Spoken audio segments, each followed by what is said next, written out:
Hello guys, good afternoon. তো আজকের ভিডিওটা আমি শুরু করছি দুপুরবেলা থেকেই। তো দুপুরবেলা একটু রিলস বানিয়েছিলাম, তো সেই জন্য একটু সাজুগুজু করলাম। তো তারপর আমি চলে এসেছি মেয়ের জন্য একটু ডাল করব, কারণ সকালবেলা খিচুড়ি খাওয়া হয়েছে যেহেতু, তো সেজন্য আর সকালবেলা তেমন ডালটা আর করিনি মেয়ের জন্য।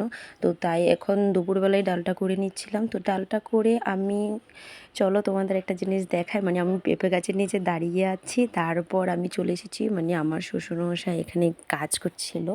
তো আমাদের এখানে মানে মুরগির জন্য একটা ঘর বানানো হচ্ছে, তো সেই জন্য আমি এখানে এসে দুপুরবেলা একটু দাঁড়িয়েছি।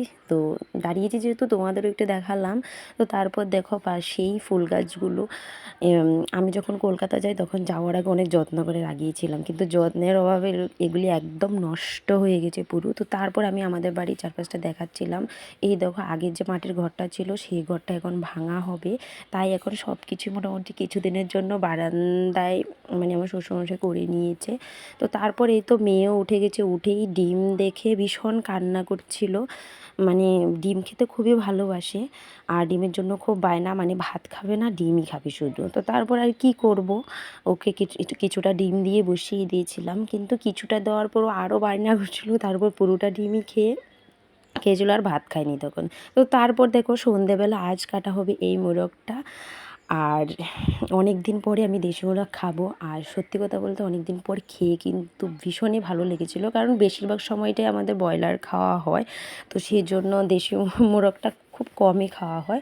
তো এটা আমাদের ঘরেরই ছিল, মানে আমার শ্বশুরমশাই বলছিল আজ ঘরের একটা মুরগি খাওয়া হোক, তো সেই জন্য সন্ধ্যেবেলায় কেটেছি এটা। তো এখানে দেখো আমি একদম হলুদ দিয়ে মেরিনেট করে রেখে দিয়েছি, কিছু সময়ের জন্য রেখে দেবো। তো তারপর চলে এসেছি, এখানে আলুগুলো ভেজে নিচ্ছি।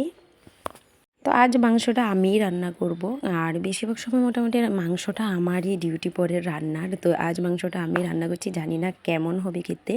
আর সত্যি কথা বলতে বয়সটা পরে দিচ্ছি বলে এখন বলছি, মাংসটা কিন্তু খেতে বেশ ভালোই হয়েছিল।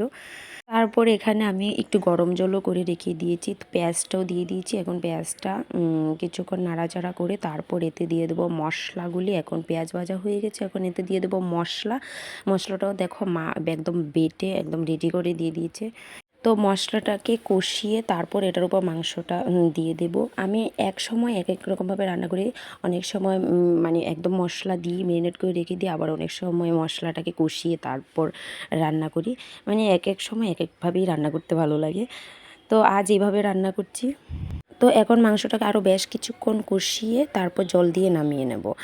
তো এই তো আমার মাংস একদম রান্না হয়ে গেছে, বেশ মাখো মাখো করেই করেছি মাংসটাকে, আর খেতে কিন্তু বেশ দারুণ হয়েছে। তো বন্ধুরা আজকের ভিডিওটা এতটুকুই, ভালো লাগলে অবশ্যই একটা লাইক করে দেবে। দেখা হচ্ছে তোমাদের সাথে নেক্সট ভিডিওতে, টাটা।